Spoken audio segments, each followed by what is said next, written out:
નમસ્કાર દર્શક મિત્રો, દિલોક સત્તા શોમાં આપનું સ્વાગત છે। ગીધ એક સફાઈ કામદાર તરીકે કામ કરતું પક્ષી છે, તે તો આપણે સૌ કોઈ જાણીએ છીએ અને તેની સંખ્યા પહેલા બહુ બધી હતી, પરંતુ પર્યાવરણના પ્રકૃતિ સફાઈ કામદાર ગણાતા ગીધની સંખ્યામાં છેલ્લા કેટલાય વર્ષોમાં તેની સંખ્યામાં ઘટાડો નોંધાઈ રહ્યો છે। કુદરતના સફાઈ કામદાર તરીકે ઓળખાતો ગીધ આજે પોતે જ સાફ થઈ ગયું છે અને આની ખરાબ અસર માનવ જાત પર પણ થઈ છે। તમે જાણીને આશ્ચર્ય થશે કે અમેરિકન ઇકોનોમિક એસોસિએશનલ જનરલમાં પ્રકાશિત થયેલ એક અભ્યાસમાં એવું જાણવા મળ્યું છે કે ગીધની સંખ્યા ઘટવાના કારણે લગભગ 5 વર્ષમાં 5 લાખ લોકોના મૃત્યુ થયા છે। આ વજનદાર પક્ષીઓના અજાણતા થયેલા જે વિનાશના કારણે જીવલેણ બેક્ટેરિયા અને ચેપનો ફેલાવો થયો હતો અને એના કારણે લગભગ 5 વર્ષમાં 5 લાખ લોકોના મોત થઈ ગયા છે। આ અંગે એવા રિપોર્ટ મળી રહ્યા છે કે શિકાગો યુનિવર્સિટીના Harris school of public policy ખાતે આસિસ્ટન્ટ પ્રોફેસર ઇયર ફ્રેન્કે કેટલીક જાણકારી આપી છે, જેમાં તેમણે જણાવ્યું છે કે ગીધને કુદરતની સ્વચ્છતા સેવા માટે માનવામાં આવે છે, કારણ કે બેક્ટેરિયા અને પેથોજેન્સ ધરાવતા મૃત પ્રાણીઓના આપણા પર્યાવરણમાંથી નિકાલમાં ગીધ એ મહત્વની ભૂમિકા ભજવે છે। ગીધ ન હોય તો રોગચાળો ફેલાઈ શકે છે। માનવ સ્વાસ્થ્યમાં ગીધની જે ભૂમિકા છે તે તમામ વન્યજીવોના રક્ષણ માટે મહત્વની રેખાંકિત કરે છે। આપણા જીવનને અસર કરતા આપણી ઇકોસિસ્ટમના તમામ કામ એ બધા જ કરે છે।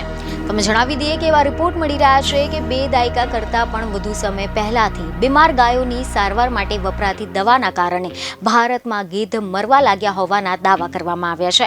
સસ્તી નોન સ્ટેરોઇડ દર્દશામક દવા ડાયક્લોફેનેક ગીધ માટે ઘાતક સાબિત થઈ છે। તે દવાના કારણે 1990ના દાયકાની મધ્ય સુધીમાં ભારતમાં ગીધની વસ્તી 5 કરોડમાંથી ઘટીને લગભગ 0 થઈ ગઈ હતી। કિડનીની સમસ્યાથી પીડાતા પશુઓને આ દવા આપવામાં આવી હતી અને એ પશુઓ જ્યારે મૃત પામે ત્યારે તેમના મૃતદેહનું માંસ ગીધ ખાતા હતા અને આના કારણે ગીધની વસ્તીમાં ઘટાડો થયો છે।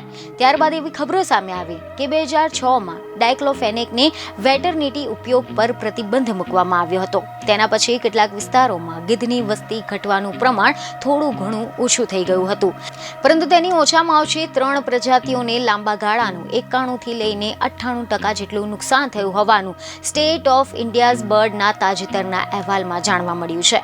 તો આની સાથે જ વર્ષ 2000 થી લઈને 2005ની વચ્ચે ગીધની વસ્તી ઘટવાના કારણે દર વર્ષે આશરે વધારાના 1 લાખ માનવ મૃત્યુ થયા હતા, જેના પરિણામે મૃત્યુદરમાં પ્રતિ વર્ષ $69 અબજથી વધુનું નુકસાન થયું હતું અથવા તો અકાળ મૃત્યુ સાથે સંકળાયેલા આર્થિક ખર્ચ વધી ગયો હતો।